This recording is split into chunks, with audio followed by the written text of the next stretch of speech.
the first information about the terrorist recruitment and transfer to Artsakh appeared still in July 2020. Members of the terrorist groups of 500 to 1,000 people, the terrorists were transported in uniform. They were all transferred to Turkey. Before the start of the war, they were already engaged in recruitment, promising astronomical number. They were deployed in the hottest spots.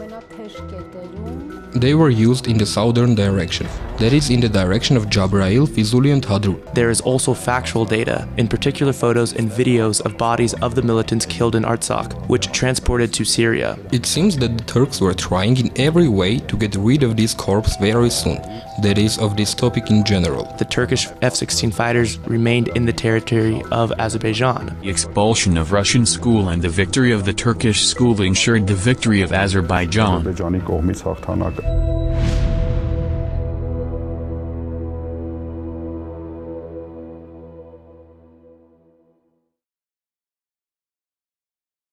Je veux aussi être très clair, nous disposons d'informations aujourd'hui, de manière certaine, qui indiquent que des combattants syriens ont quitté le théâtre d'opération, des combattants de groupes djihadistes, en transitant par Gaziantep pour rejoindre ce théâtre d'opération du Haut-Karabakh. On October 6th, Russian Foreign Intelligence Service head Sergei Narishkin stated that mercenaries from international terrorist organizations in the Middle East, in particular from Jabhat in-Nusra, Furqar al-Hamza, Sultan Murad division have been dispatched to the Karabakh conflict zone. Quote, "It is the first time that Turkey acts in favor of Azerbaijan so openly and unambiguously," the intelligence head noted. Before the outbreak of the war, in August 2020, the US Embassy in Azerbaijan issued a recommendation to reconsider travel to Azerbaijan due to terrorism concerns. The US State Department's statement noted, Azerbaijan has a long-standing risk presented by terrorist groups. Reports about dozens of flights between Turkey and Azerbaijan to transport hundreds of Syrian terrorists are proven and correct, a US Defense Department official has confirmed to Sky News Arabia. During the war unleashed against Artsakh in 2020, Azerbaijan wildly used not only its own capabilities, such as the Azerbaijani armed forces and other military structures, but also acted through terrorists who moved to Azerbaijan and Artsakh with the obvious sponsorship and help of Turkey. Azerbaijan also had experience in recruiting mujahideen or mercenaries.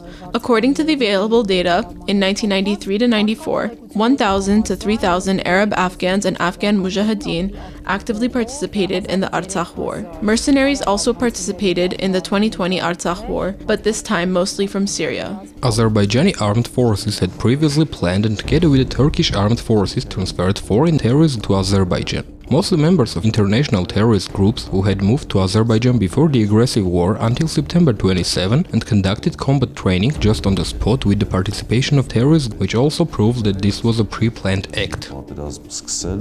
It should be noted that the recruitment of various terrorists from Syria and Libya and their use in Turkey's regional policy has become an important component of interests of Ankara's foreign and security policy in various directions, and the experience Turkey could accumulate in Syria, Libya and why not in Iraq, tried to do the same in our region by recruiting those militants, transferring them to Azerbaijan, who later took part in the hostilities.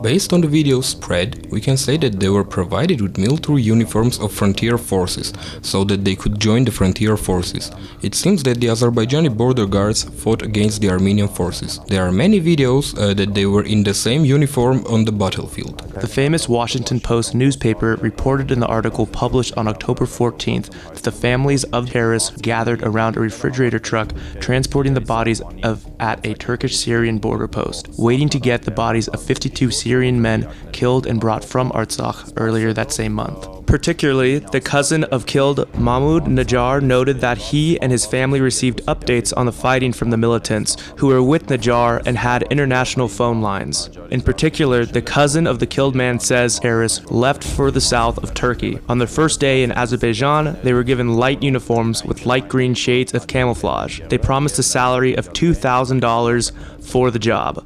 which was the main reason for Najars to go. We had, for instance, the same number of people killed, 100 people, and just 20 or 15 days later we got information that they already reached Kilis, if I'm not mistaken. That is the checkpoint from where they had to move, and very quickly, at night, those 100 people were buried, so that there wouldn't be much noise. More than 4,000 mercenary terrorists were involved in the aggressive war, mainly citizens of the Syrian Arab Republic. Currently, members of 12 terrorist groups are substantiated by the investigation, the leader of one of which has been found out by the body conducting the proceedings, and he has been declared internationally wanted. Before the war, the first news streams started from the Kurdish press about the fact that Turkey was planning to throw mujahideen to Azerbaijan. Later, the international press regularly covered the existence of mujahideen in Azerbaijan, but the most credible are the sources of the Syrian Observatory for Human Rights. They have regularly published on their website, and numerous articles and materials of international press simply referred to the sources of the Syrian Observatory for Human Rights. The research of the Syrians for Truth and Justice Human Rights Organization met with a relative of Muhammad Khalid al-Shirin, a militant who was killed in Artsakh. The relative of that killed militant noted that Muhammad informed his relative about moving to Azerbaijan with other militants of Suleiman Shah Brigade on September 15th, that is 2 weeks before the war. There is documented evidence of how the Turkish special services involved and finally recruited Syrians in various villages and rural towns of northeastern Syria, and what salary they were promised. Before the start of the war, they were already engaged in recruitment, promising astronomical number for a local Arab young man or a Turkmen, who are a lot, of course, in this area. قتلوا في معارك ناغورنو-كاراباخ. In 2016, when providing their services to the Turkish side, let me say in Syria, according to various sources, they received $150 to $200 per month, but they were promised about $2,000. It was promised that they would give some money from the beginning and the rest after some time. The investigation revealed that the members of the mentioned terrorist groups had been recruited in advance, and an election had taken place. Later, without any document and any registration, the latter were transferred to the Republic of Turkey through the border area between Turkey and the Syrian Arab Republic. Without restraint, members of the terrorist groups of 500 to 1,000 people, the terrorists were transported in uniform. They were all transferred to Turkey, where they were transferred from one airport to another. Moreover, it should be noted that it was a civil airport. And again, in the airport no one checked their documents, as they were accompanied by the Turkish border troops, police and armed forces, and their movement was carried out smoothly, without any check-ins. In an interview with the BBC,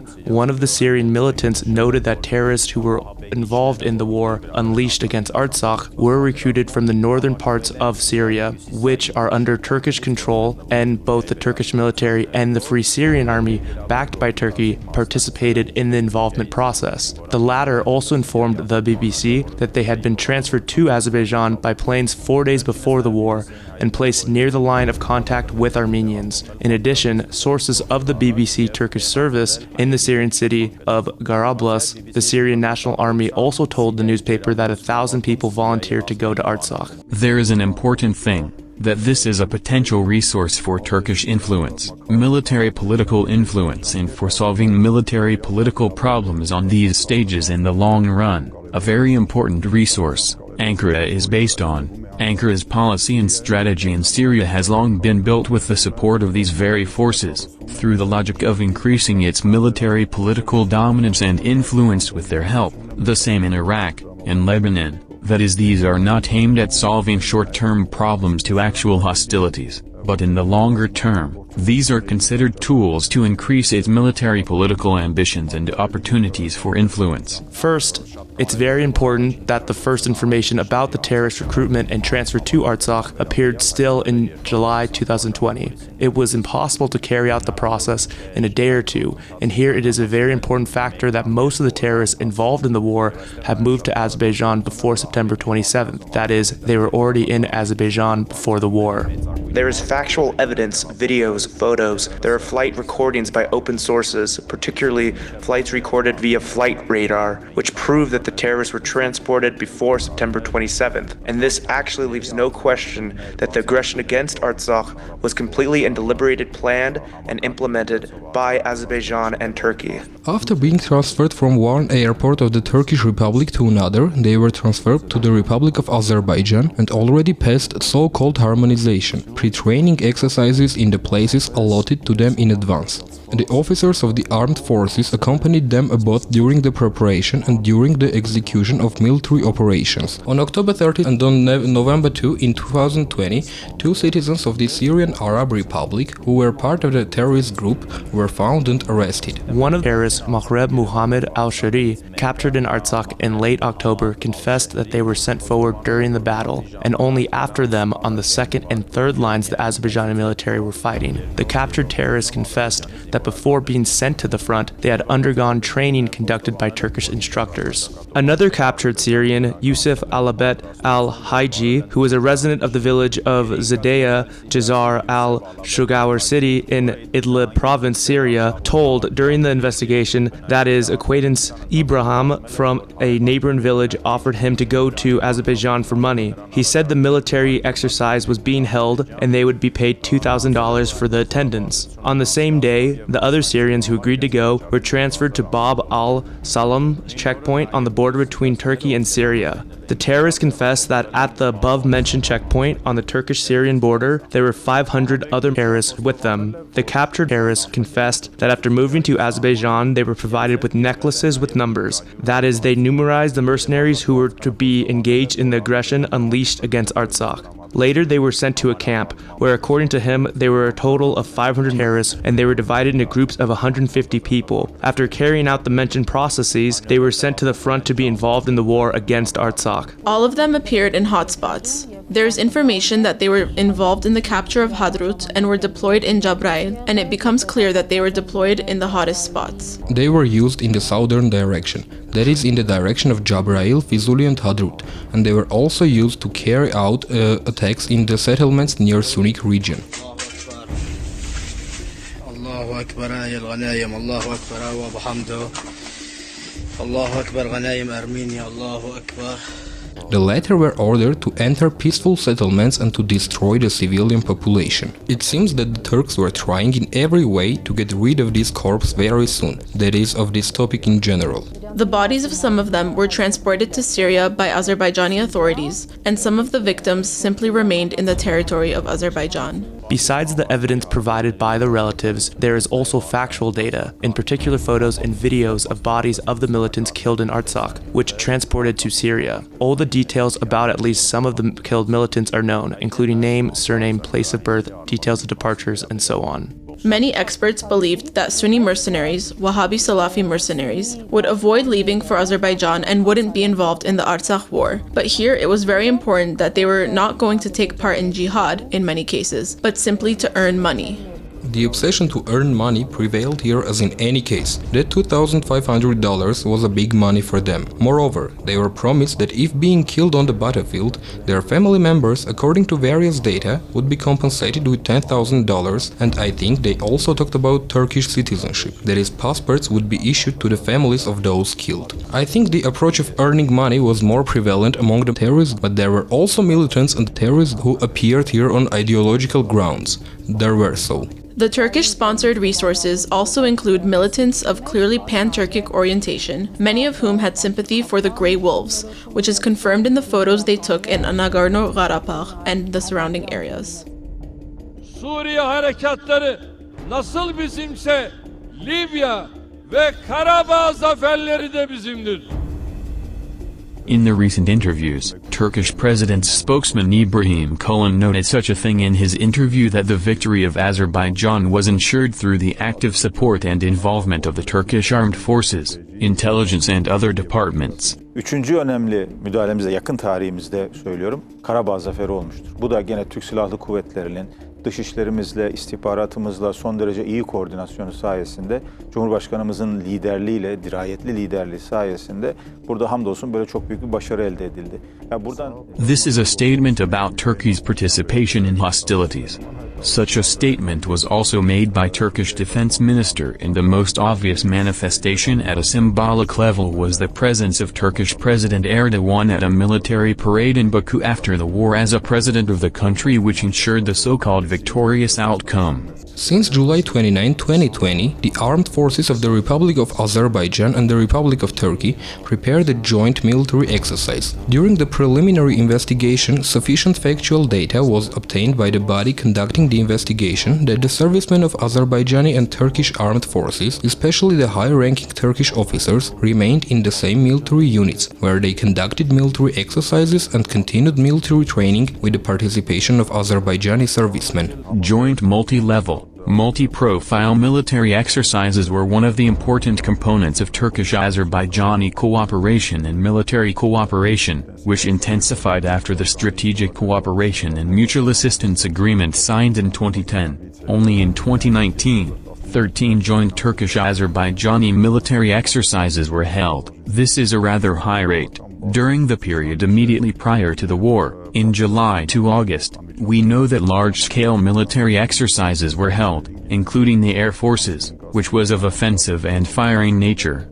That is, they were measures aimed at increasing the capacity of the Azerbaijani army to carry out specific military operations. Still, on July 27th, within the framework of large-scale Turkish-Azerbaijani military exercises announced 2 months before the war, F-16 multi-role fighters of the Turkish Air Forces, as well as other military equipment, were transferred to Azerbaijan, and it is a fact, recording also via satellite photos, that the Turkish F-16 fighters remained in the territory of Azerbaijan. In particular, according to satellite photos taken on October 3rd, Turkish A-16 fighter jets of 5 units were located in the territory of Azerbaijan's Ganja airport. After the strikes of the Defense Army in the direction of the airport, they were transferred to the territory of another Azerbaijani airport, which was located deeper. In this regard, the analysis made by one of the Armenian specialized platforms, Razm.info, is very important, which proves that the F-16 multifunctional fighters of the 151st and 152nd Squadrons of Turkish Air Forces were located in Azerbaijan, which were specialized in suppressing the adversary's air defense. Turkey's participation in this military operation was unprecedented, as it was the first direct participation in the post-Soviet region, which is considered to be Moscow's hegemonic influence zone.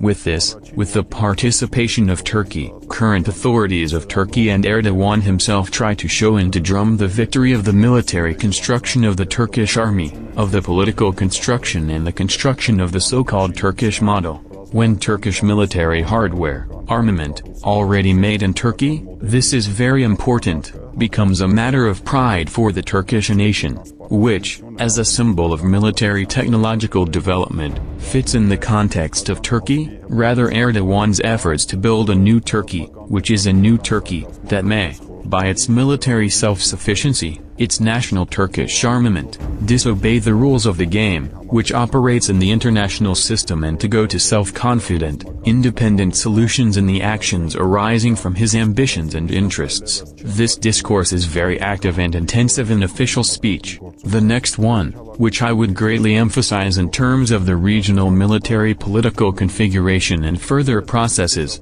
was the so-called victory of the Turkish military school in Azerbaijan. After the war, again one of the newspapers serving the Turkish government made a remarkable article, where it mentioned that with the expulsion of Russian school and the victory of the Turkish school ensured the victory of Azerbaijan.